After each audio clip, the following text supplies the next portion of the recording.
शिक्षण क्षेत्रातील एक चमकता तारा म्हणजे शेख महबूब अब्बास सर। या सरांच्या शिक्षण क्षेत्रातील योगदान हे खूपच मोठे आहे। त्यांचे हजारो विद्यार्थी विविध क्षेत्रामध्ये यशस्वी झालेले आहेत। लहानपणापासूनच अभ्यासामध्ये हुशार असलेले शेख सर शालेय शिक्षण घेत असताना ऊसतोड मुकदम देखील झालेले होते। त्यांच्या वडिलांमुळे ते मुकदम झालेले होते, परंतु पुढे त्यांनी आपला निर्णय बदलला आणि पुन्हा मन लावून शिकत राहिले। वडिलांच्या मार्गदर्शनाखाली त्यांनी शिक्षकासाठी लागणारे शिक्षण घेण्याचा निर्णय घेतला आणि मग बघता बघता ते शिक्षक झाले। शिक्षक झाल्यानंतर त्यांनी कधीच इतर कामामध्ये वेळ दिला नाही। केवळ विद्यार्थी आणि शाळा व पालकांच्या भल्यासाठीच ते पूर्ण वेळ काम करू लागले। यामुळे ते विद्यार्थीप्रिय आणि पालकप्रिय शिक्षक झाले। गणिताची त्यांना विशेष आवड होती। आजवर विविध ठिकाणी शिक्षक म्हणून नोकरी करता करता ते मुख्याध्यापक देखील झाले आणि नुकतेच आता ते सेवानिवृत्त झालेले आहेत। मूळचे वडवणी तालुक्यातील असलेले शेख सर आता अंबाजोगाईमध्ये वास्तव्यास आहेत। त्यांचा मोठा मित्रपरिवार आहे। शिक्षण क्षेत्रामध्ये त्यांचे मोठे नाव झालेले आहे। म्हणून अशा या गुणवान आणि कर्तव्यदक्ष व्यक्तिमत्वाच्या सेवानिवृत्तीच्या निमित्ताने त्यांच्या आजवरच्या यशस्वी जीवन प्रवासावर प्रकाश टाकण्याकरिता आमचे मुलाखतकार संतोष रोकडे यांनी त्यांच्याशी साधलेला हा विशेष संवाद पहा न्यूज वन महाराष्ट्र वाहिनीवर।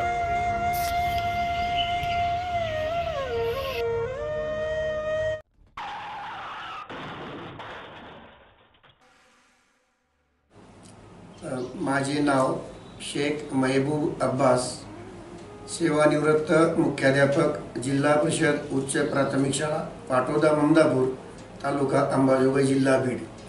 मी या ठिकाणी सेवानिवृत्त झालेलो आहे। यापूर्वी माझी सेवा कोटारवन या ठिकाणी 7 वर्ष, धारूर, आडस, देवळा आणि पाटोदा अशी एकूण सेवा माझी 38 वर्ष 4 महिने झालेली आहे। याच्यामध्ये शिक्षक म्हणून मी 17-18 वर्ष आणि मुख्याध्यापक म्हणून 20 वर्ष अशी सेवा केलेली आहे। आणि या सेवा काळामध्ये अनेक गावामध्ये सेवा करत असताना अनेक चांगले विद्यार्थी आमच्या माध्यमातून घडले। त्याच्यामध्ये मी असेल, माझे सर्व सहकारी असतील, यांचंही फार मोठं योगदान राहिलेलं आहे। तर एवढी सेवा करत असताना अगदी सगळं गावकरी असतील, सहकारी असतील, विद्यार्थी असतील, या सर्वांशी एक चांगुलपणाचे आणि खूप चांगले संबंध माझे राहिलेले आहेत। अनेक विद्यार्थी घडलेले आहेत या ठिकाणी।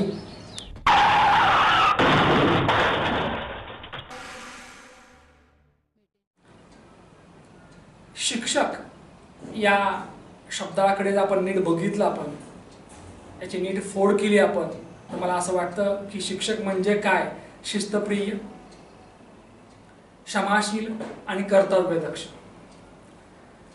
आयुष्यभर काही गुरुजी असे असतात की ज्यांना घराचं भान राहत नाही, स्वतःचं आयुष्य नसतं आणि फक्त काय असतं तर मी आणि माझी शाळा, माझे विद्यार्थी।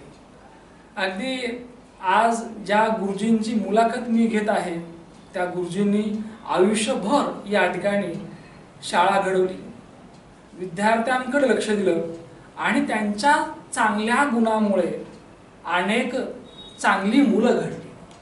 मला असं वाटतं की पहिल्यांदा चांगुलपण हे गुरुजीत असावं लागतं, तेव्हा चांगलं काहीतरी घडतं। आज मुलाखतीच्या माध्यमातून आपण भेटत आहोत सेवानिवृत्त शिक्षक शेख सर, की ज्यांनी मागच्या अनेक वर्षापासून अनेक विद्यार्थी घडवले आणि हे गुरुजी शाळेतील विद्यार्थ्यांना आपले वाटले, पालकांना आपले वाटले, सहकाऱ्यांना आपले वाटले। कधीही कुठल्याही व्यक्तीबरोबर त्यांनी कधी वाद केला नाही, तर वाद न करता या ठिकाणी अगदी अखंडपणे सेवा करत राहिले आणि सेवानिवृत्तीच्या अनुषंगानेच ही मुलाखत आज आम्ही आयोजित केली आहे। सर, मुलाखतनामा या कार्यक्रमात तुमचं स्वागत। सुरुवात करूया तिथून, अगदी गावाकडूनच, नाही का? आज सेवानिवृत्त आहात, निश्चितपणे इतक्या वर्षाची सेवा आहे, अनेक विद्यार्थी घडवले आहेत आणि विविध क्षेत्रामध्ये तुमचे विद्यार्थी आज कार्यरत आहेत। तर या सेवानिवृत्तीच्या प्रसंगी गुरुजी तुम्हाला काय वाटतं? आज जवळजवळ 38 वर्ष ज्या क्षेत्रामध्ये आपण काम केलं, म्हणजे एक दिनचर्याच ती बनून गेली होती. पण आज या सेवेतून निवृत्त होत असताना थोडासा एकलेपणा त्याच्यामध्ये वाटणारच आहे. आणि थोडं हुरूर किंवा इतक्या वर्ष आपण विद्यार्थी, शिक्षक, शाळा हे जे आपलं रुटीन होतं, अगदी घड्याळाच्या काट्यावर आपण चालायचो, पण ते सगळं कुठेतरी आता थांबण्यासारखं वाटतं. अगदी 38 वर्ष सगळं हे घड्याळाच्या काठ्यावर चाललं, आता काटेही थांबलेत खरं तर, नाही का? अगदी बरोबर. आणि भरपूर वेळ आहे. आज याच प्रसंगी आपण थोडं भूतकाळ जरा डोक्यावर बघू. आता एक विचार असं वाटतं सर, आज या अंबाजोगाई या मायानगरीमध्ये तुम्ही या स्वतःचं घर घेतलंय, इथे विसावलेले आहात. तुमच्या पत्नी याही शिक्षिका आहेत, त्याही बेस्ट टीचर आहेत.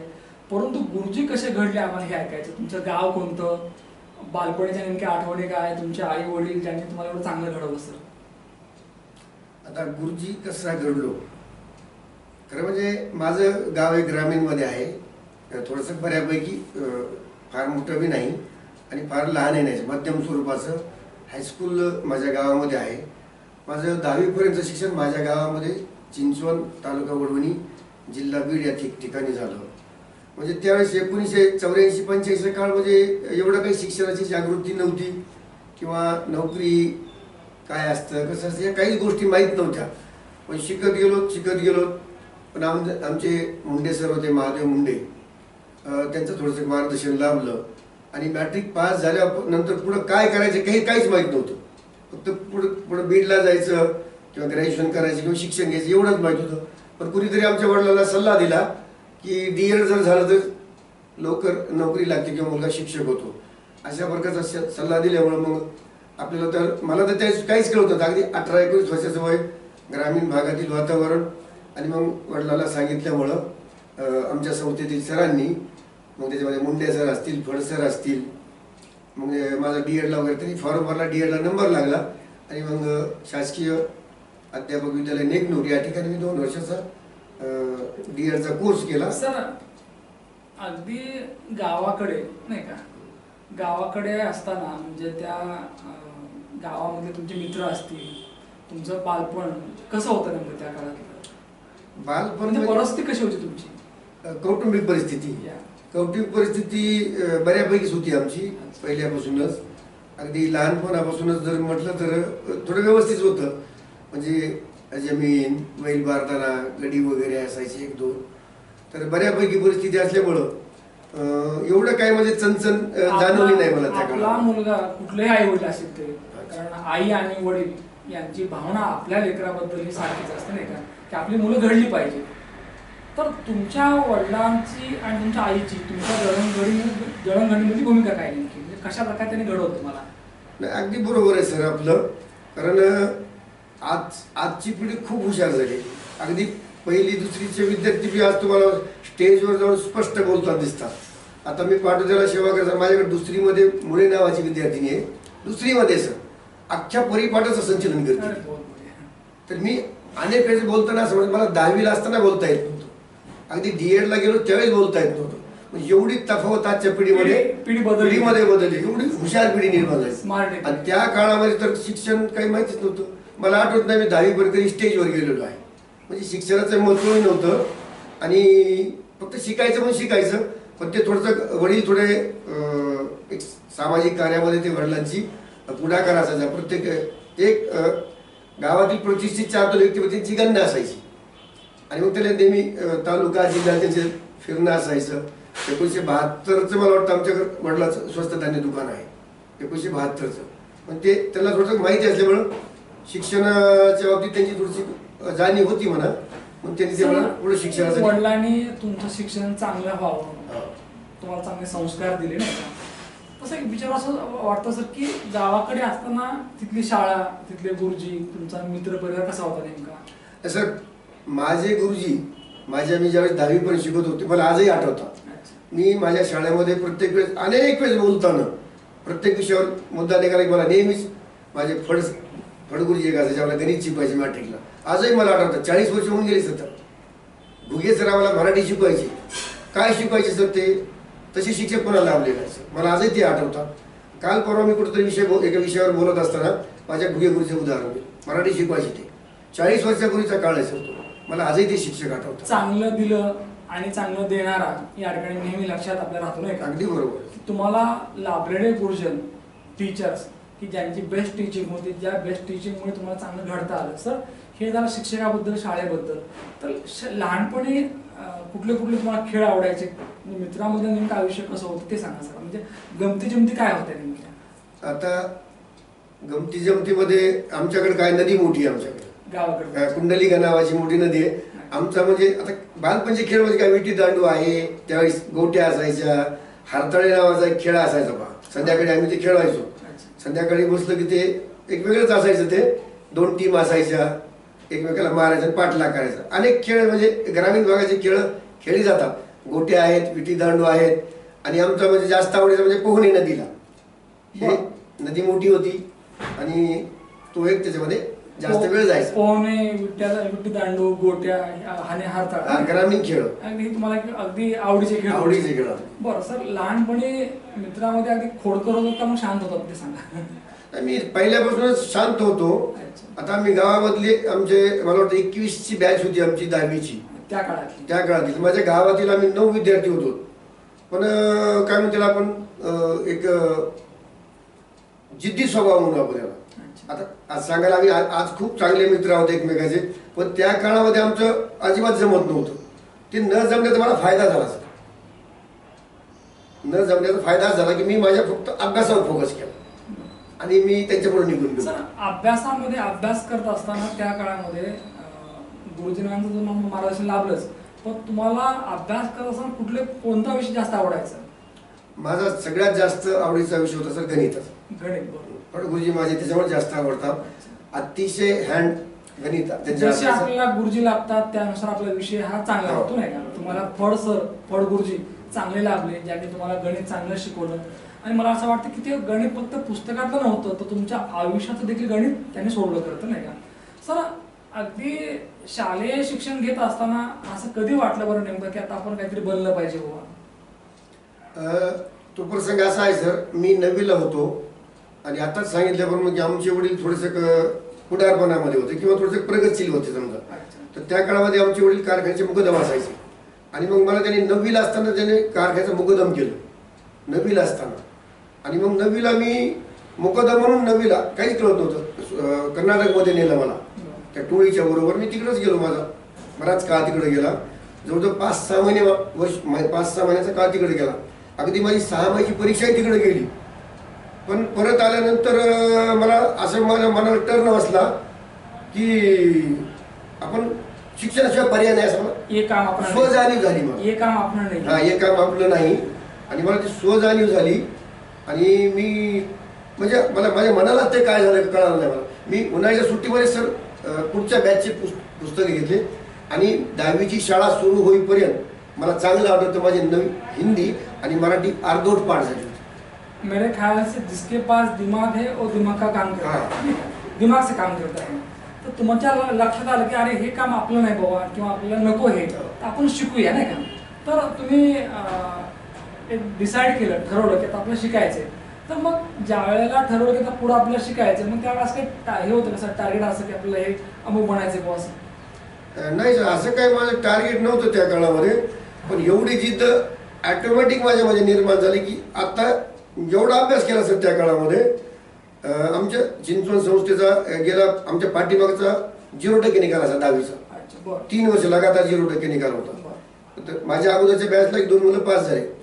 पण म्हणजे एवढं आता खरं सांगायचं म्हणजे मला सांगताय ना काय टर्न झाला काय माहित नाही. पण माझ्या मनाला ते जाणवलं.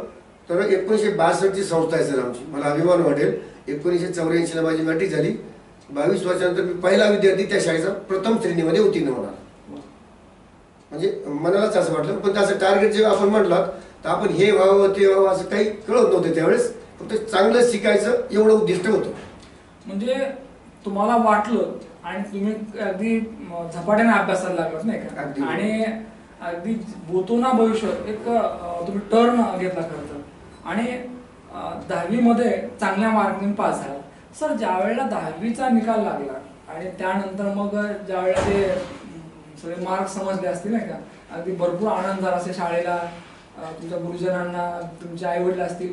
तर मग 10वी नंतरचं जे काही होतं टर्म तो काय होता आणखी, म्हणजे कॉलेज करायचं म्हणत होतं का, MBBS की इंजिनिअरिंग का फक्त टीचर, अगदी शिक्षक आपलं व्हायचे असं काही ठरलं होतं का? असं शिक्षक व्हायचं असं काही त्यावेळेस ठरवलं नव्हतं. निकालाला त्या दिवशी परिस्थिती तर फारच म्हणजे अगदी म्हणजे आश्चर्यकारक परिस्थिती. मी शेतात होतं द्यायचं संध्याकाळी, आमच्या शेतामध्ये गहू पेरलेला होता आणि तिथं पाणी वगैरे, मी कोट्याच्या खाली बसलो होतो. बघा प्रसंग कसा आहे, तर खूप दूर शेत आहे आमचं आणि सगळे आमचे गावाकडे आले होते आणि मी संध्याकाळची वरती, दिवस अंधार पडला होता आणि मी त्या कोठ्याच्या वळचणीला असं जेवत बसलो होतो.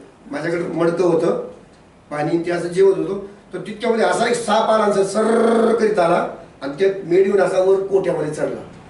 मी एकटाच होतो शेतामध्ये, खूप घाबरलो मी, भीती वाटायला लागली. अंधार पडला होता आणि तसंच मी भीती ते तसंच शेतातून गावाकडे निघालो.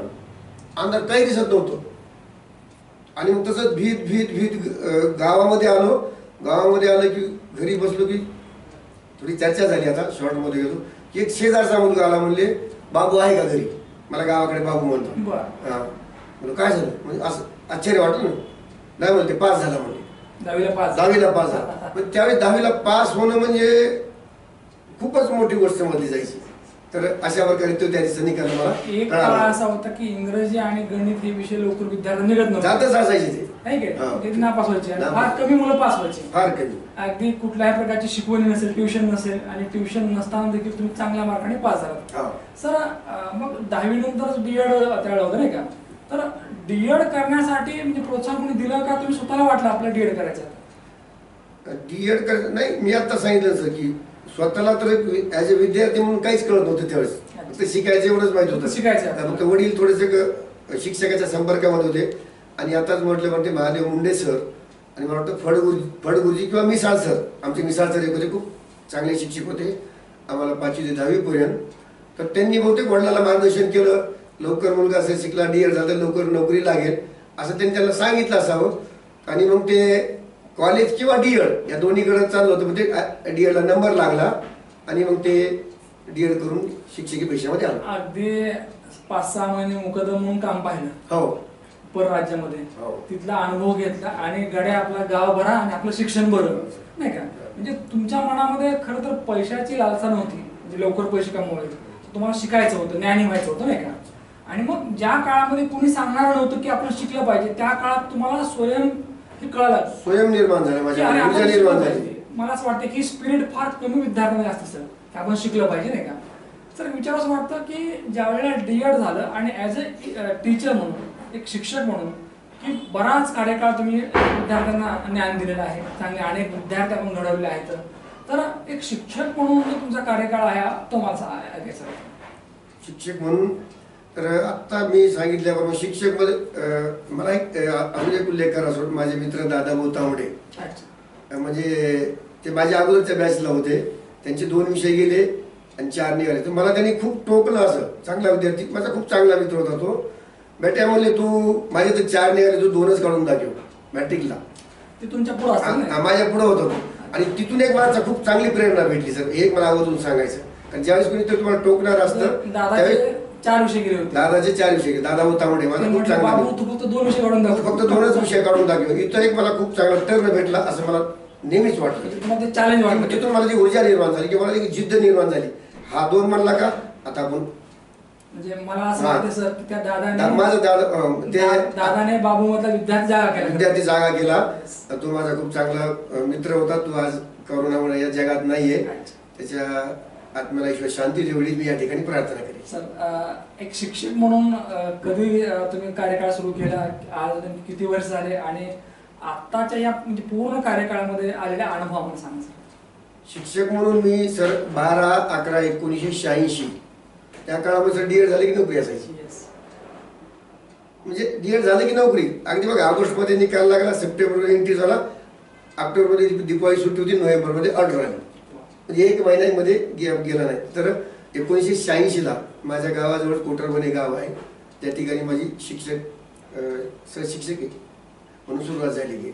मग मी कोटरबन, आडस, धारूर, देवळा आणि पाटोदा या ठिकाणी शिक्षक म्हणून सेवा पूर्ण केली. अनेक ठिकाणी अनेक जिल्हा परिषद शाळेला आपण अध्यापन केलं, चांगले उत्कृष्ट शिक्षक म्हणून तुमची एक वेगळी ओळख तुम्ही निर्माण केली. पण सर विचारायचं वाटतं की शिकवत असताना तुम्ही निवडले विषय, घडवले विद्यार्थी आणि काही त्या प्रवासातले काही प्रसंग आम्हाला सांगा सर, म्हणजे जे प्रसंग कायम तुमच्या लक्षात राहिले सर. शिकवलेले विषय जर म्हटले तर D.Ed पर्यंत म्हणजे एक पहिली ते 7वी पर्यंत तो शिक्षक शिकवत असतो, त्याला कोणताही विषय ते आहे, शिकवावा पण लागतो. तुम्हाला आवडला मला आवडणारा विषय म्हणजे माझा आवडीचा विषय होता गणित. आणि भूगोलाकडे बी थोडासा ओढा असायचा माझा, पण त्यात गणित जास्त असल्यामुळे गणित मी नेहमीच गणितच करत विषयाचं अध्यापन करत आलेलो आहे. त्याच्यामध्ये आता अनेक विद्यार्थी घडले सर, तर त्याच्यामध्ये जवळजवळ 40-50 एक शिक्षक असतील माझे विद्यार्थी, जवळजवळ 10-5 डॉक्टर एक आहे इथं. वेगवेगळ्या क्षेत्रामध्ये आज विद्यार्थी काम करताना दिसतात. ज्यावेळेस असे विद्यार्थी समोर येतात आणि म्हणतात सर ओळखलं का. परवा एक प्रसंग होता सर, मी टोल नाक्यावर एका पोलिसाने गाडी थांबवली आणि मी थांबल्यानंतर तो पोलीस मला सर ओळखला का. म्हणजे नाही साहेब ओळखलं सर, मला मी तुमचा विद्यार्थी ना. मग अशा वेळेस आम्हाला खूप म्हणजे आनंद वाटतो. सर प्रत्येक शिक्षकाची एक वेगळी ओळख असते आणि ही ओळख का निर्माण होते की त्यांच्या राहणीमानातनं, त्यांच्या बोलीभाषेतनं, त्यांच्या प्रेझेंटेशन मधनं, नाही का, शिकवण्याची पद्धत. तशी शेख बुर्दींची शिकवण्याची पद्धत कशी होती की ज्या कारणामुळे विद्यार्थ्यांना तुम्ही नेहमी आवडला सर. नाही, शेख गुरुजीची आता मी माझ्याबद्दल काय कसं सांगते, आता ते शेख गुरुजी कसं शिकवतात, त्यांचं भाषण कौशल्य कसं आहे, त्यांचा अभिनय कसा आहे किंवा त्यांच्या आवाजात चढउतार ते समोरच्यांना मूल्यमापन करावं लागेल सर. पण तरीही मला एक चांगला शिक्षक म्हणून चांगल्या प्रकारे मी काम केलेलं आहे असं मला वाटतं. वर्गामध्ये जात असताना वर्गावर कमांड असायची माझी, म्हणजे आवाज, बोलण्यातील हावभाव, विषयाचं ज्ञान. आणि मी कधी बसून शिकवलं नाही सर, मला बसून शिकवण्यामध्ये मजा आली नाही. शिकवायचं म्हणजे उभा राहूनच, खडू हातात बसून शिकवलं नाही, बसून शिकवायचं मला ते आवडतच नसे. म्हणजे जास्त म्हणजे उभा राहून जर एक मुलावर बी छाप राहते आणि ते प्रभावशाली होतं असं माझं मत असल्यामुळं मी जास्त गणित विषय होता बसून शिकवण्याचा संबंध. अभिनंदन करतो सर की 38 वर्षाच्या सेवेमध्ये अगदी शेवटपर्यंत तुम्ही कधी बसला नाही आणि सतत उभा राहून शिकवलं. तुमचं म्हणणं असं आहे की उभारल्यानंतर विद्यार्थ्यावर आपला अगदी वॉच राहतो आणि अध्यापन आपला अधिक प्रभावी होतं नाही, आणि विद्यार्थ्याचं लक्ष आपल्याकडे केंद्रित राहतं. सर एक शिक्षक म्हणून आपण नेहमी सतर्क असलं पाहिजे नाही का. अगदी कुठल्या कुठल्या बाबींकडे तुम्ही विद्यार्थ्यांकडे लक्ष द्यायचं, म्हणजे अगदी शिस्त असेल, त्याची स्पर्धा परीक्षेची तयारी असेल, अगदी कुठल्या कुठल्या बाबींकडे आपण एक शिक्षक म्हणून आतापर्यंत लक्ष दिलं आहे. नाही, विद्यार्थी हा सर्व गुण संपन्न किंवा सगळ्या बाबतीत तो पुढे यावा ही अतिशय प्रामाणिक भावना आपली राहिलेली आजपर्यंत. तर मग माझा फोकस अनेक शासनाचे वेगवेगळे उपक्रम आले, पण मी पहिल्यापासून माझं हे होतं सर विद्यार्थ्याला अगोदर त्याचं बेसिक आलं पाहिजे. जर पाया तुमचा पक्का असेल तर इमारत चांगली उभी राहील ना. तुम्हाला लिहिता वाचता किंवा अंकज्ञान संख्याज्ञानच नाही आणि तुम्ही फार मोठमोठे उदाहरण समजून सांगायला किंवा समीकरणाचे गणित द्याल वेगवेगळे, तर त्याला कसं येईल शक्य.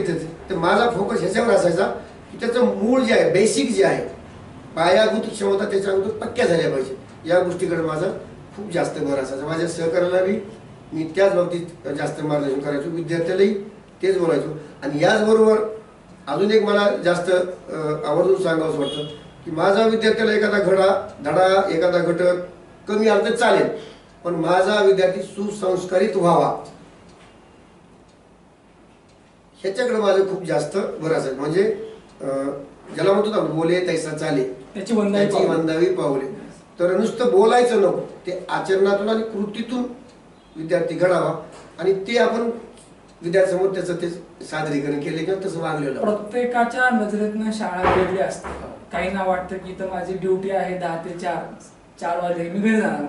काहींना वाटतं की यावं शिकवावं निघून जावं नाही का. काहींना वाटतं की आपला अभ्यासक्रम काय तो पूर्ण करावा आणि आपण शांत बसावं. तसं तुमच्या नजरेतनं सर शाळा कशी होती नेमकी, शाळेकडे तुम्ही कसं पाहिला विषय. नाही, शाळेकडे तर सर मला उशीर आणि शाळा बुडवणे हे विद्यार्थी दशेपासून माहित नाही. जाणून घेऊन तर कधीच उशीर बी नाही आणि शाळा बुडवण्याचा विषयच नाही. म्हणजे सतत तुम्हाला शाळा आपली वाटली नाही आपली, म्हणजे कधी नाही मी 10-5 मिनिटं लवकरच असायचो. अपवादात परिस्थितीमध्ये काही असेल तर 5 ते 10 मिनिटं एखाद्या वेळेस, पण कधीच अशी म्हणजे उशीर केला म्हणजे अस्ताव्यस्तपणा हे अजिबात नाही होणार. अगदी एक खूप प्रॉम्प्ट आणि प्रामाणिकपणे आपण पूर्ण सेवा केलेली आहे. आजवर अनेक विद्यार्थी घडवले आणि हे घडलेले विद्यार्थी अनेक क्षेत्रामध्ये काम करत आहेत. आज कुठल्या कुठल्या क्षेत्रामध्ये गुरुजी तुमचे विद्यार्थी आहेत, त्यांच्या प्रतिक्रिया काय असतात ते सांगा. प्रतिक्रिया तर खूप छान आहे सर. अनेक आताच मी सांगितलं जवळजवळ मी कोटर बनला असताना त्या ठिकाणी माझे 30 ते 40 एका गावातील विद्यार्थी शिक्षक आहे. 30 ते 40. आज ते त्यांची सेवा जवळ 15-20 वर्ष झालेली आहे. आज ते ज्यावेळेस भेटतात त्यावेळेस खूप म्हणजे आनंद म्हणजे माझा एक विद्यार्थी होता बघा मुंडे नावाचा, तो माझ्यापेक्षा धिप्पाड उंच पुरा वयस्कर दिसायला, पण तो आला की सर माझे पाय धरायचा, तुम्ही त्याला असं धरायचो अरे म्हणजे त्यावेळेस शिक्षकाला कसं वाटतं सर. अनेक विद्यार्थी, अंगद घुले नावाचा विद्यार्थी माझा MD मेडिसिन डॉक्टर आहे औरंगाबादला, तो नेहमी मेसेज वगैरे करणार म्हणजे गीता कुठे नावाची विद्यार्थिनी MD करते श्रीरामपूरकडे. म्हणजे अनेक डॉक्टर वगैरे आहेत, पण असे विद्यार्थी इतक्या उंच पदावर गेले आणि ज्यावेळेस आपल्या समोर येतात ते अगदी नम्र होऊन सर विद्यार्थ्यांना घडवलं. अनेक विद्यार्थी डॉक्टर, इंजिनियर, काही स्पर्धा परीक्षेचा अधिकारी बनले, काही शिक्षक बनले आणि बरेच विद्यार्थी भले नोकरी लागली नसेल पण ते चांगले नागरिक बनले. ते अभिमानाने सांगतात की आम्ही शेख सरांचे विद्यार्थी आहोत, नाही का सर. जसे विद्यार्थ्यांमध्ये तुमचा वावर होता तसं सहकार्याबरोबर तुमचं जे काही वर्तन होतं किंवा सहकार्याबरोबर तुमचं जे काही जे संबंध होते किंवा सहकार्याचा जे तुमचं जे वावर होता तो कसा होता नेमका? सहकार्याबरोबर माझे खूप चांगले संबंध राहिले. फक्त शाळेच्या बाबतीत आता कसं आहे, घर म्हटलं थोडं भांडं कधीतरी लागणार, अगदी सत्यच बोलायचं झालं तर. फक्त थोडा बहुत जर झाला असेल तर फक्त शालेय व्यवस्थापन आणि शालेय प्रशासन शाळेसाठी व्यक्तिगत कधीच कोणाशी काहीच असं येणं वागणं कधी झालं नाही. तर सहकार्य सुद्धा खूप चांगले संबंध राहिलेले आहेत. सहकार्य मला खूप चांगले लाभले. आत्ता विद्यमान जी शाळा पाटोदा आहे या ठिकाणचं तर खूपच चांगला स्टाफ लाभला होता. अगदी तंत्रस्नेही म्हणून किंवा प्रत्येक क्षेत्रामधले अतिशय गुणी शिक्षक लाभले. सर एक थोडासा मुद्दा घ्यायचा मला की परत त्याच मुद्द्यावर घेतोय की आज ज्या वेळेला मागे वळून बघता नाही का, अगदी गावापासून ते इथपर्यंत कधी काही मुकदम म्हणून सुद्धा काम केले नाही का, तर आज मागे वळून पाहिल्यानंतर काय वाटतं नेमकं, म्हणजे काय म्हणजे फिलिंग्स काय आहेत? फिलिंग्स तर खूप चांगलीच आहे म्हणावं लागेल सर. कारण वडील आजोबाचा काळ तर थोडा सामान्य होता, वडिलांचा काळ आजोबाचा काळ तर थोडा एकदमच सामान्य होता. वडिलांच्या काळामध्ये थोडं बरं होतं आणि नंतर तर आता नोकरीला म्हणजे सगळं समाधानकारकच बाब सगळे घडलेले आहेत. मला 2 मुली 1 मुलगा आहे. दोन्ही मुलीचे लग्न वगैरे जाऊन आणि नातरुंड वगैरे आहेत. आता बराच वेळ आहे गुरुजींकडे, अगदी कुठलीही घाई नाही, कुठल्या वेळेचं बंधन नाही, आता अगदी मोकळा वेळ आहे, फ्री टाइम आहे. आता इथून पुढे काय करणार ते सांगा. इथून पुढे तर आता थोडीशी शेती आहे सर. आता शेतीकडे थोडंसं लक्ष करू आणि मित्राला वगैरे वेळ देणं, कार्यक्रम अटेंड करणं आणि जर संधी मिळाली तर सामाजिक कार्यामध्ये थोडासा सहभाग नोंदवणे अशा प्रकारची एक अपेक्षा आहे. पाहूया आता पुढे काय होतं ते. आपण जर चांगलं काही केलं असेल तर निश्चितपणे मनाला चांगलं वाटतं, कारण आपण जे काही करतो ना तो पाहणारा कोणतरी आहे आणि मग आपण चांगलं करावं.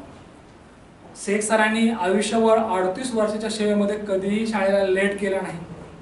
उलट शाळेला लवकर 5-10 मिनिटं गेले आणि शाळेमध्ये गेल्यानंतर या ठिकाणी न थांबता या ठिकाणी अगदी सतत उभा राहून विद्यार्थ्यांना अध्यापन केलं, विद्यार्थ्यांना शिकवलं. अगदी मग त्यांचा सगळ्याच बाबतीमध्ये सर्वांगीण विकास कसा होईल, अगदी त्यांना चांगली शिस्त लावणं असेल, त्यांना उत्तम चांगले विषय शिकवणं असेल, अगदी त्यांचा अगदी क्रीडा असेल, खेळ असेल, सांस्कृतिक असेल, प्रत्येक क्षेत्रामध्ये आपले विद्यार्थी गेले पाहिजेत, ते चमकले पाहिजेत, ही गुरुजींची भावना. आणि म्हणूनच आज ज्या वेळेला त्यांना विद्यार्थी भेटतात, माझे विद्यार्थी अगदी सर ओळखत नाहीत परंतु विद्यार्थी ओळखतात की आमचे सर आहेत, हे आमचे शेख सर आहेत.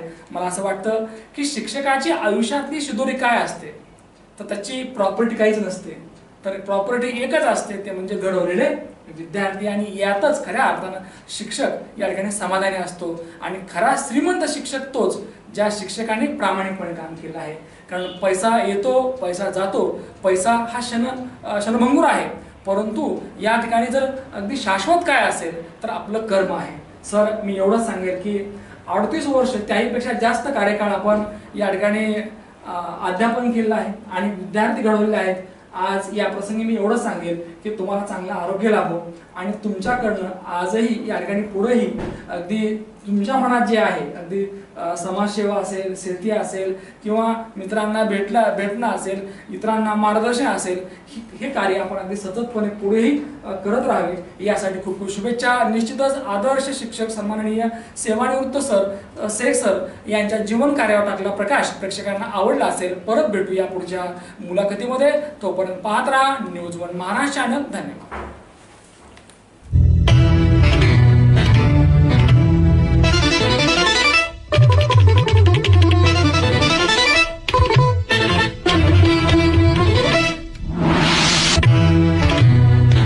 न्यूज वन महाराष्ट्र, आवाज महाराष्ट्राचा.